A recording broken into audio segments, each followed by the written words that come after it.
Care home residents and their loved ones, of course, want to see each other as much as possible. And we've been very conscious that visiting restrictions have been very difficult for residents and their loved ones over the last few months.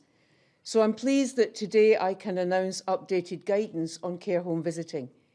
You know that we've been working closely with Scottish Care and others on a staged approach to reintroduce visiting in care homes as safely as possible while COVID remains in Scotland.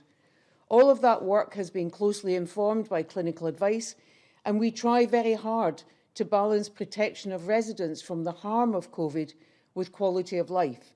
And that is never an easy balance to strike.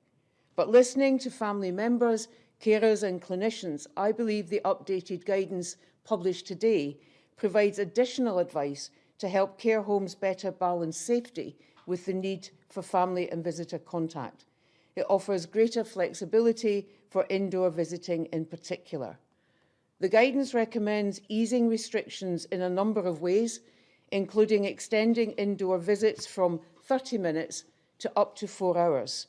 Outdoor visits too can be extended to include up to 6 visitors from no more than 2 households, including children and young people, and for up to 1 hour per visit.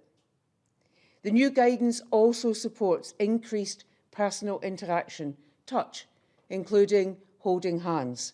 Again, as long as strict PPE and infection prevention control measures are met. Having spoken to care home relatives, I know how much they appreciate and will comply with these infection prevention measures, precisely because of the love they have for their family member. We've also taken the opportunity to provide more clarity and flexibility on essential visits. These are exactly what they say, essential. They should always be permitted with appropriate infection prevention and control steps in place, of course, but they're incredibly important for people's health and well-being and should be supported to prevent or respond to a lessening in residents' health, to help communicate when they're in distress, and to allow important time with loved ones in circumstances where a resident is approaching the end of life. Essential visits should be supported safely and generously, and care homes can draw on local support to put these in place where needed.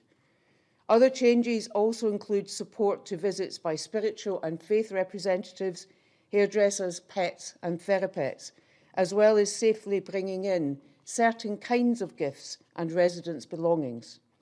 As always, care homes must be COVID-free for 28 days and be fully taking part in the weekly care home staff testing programme.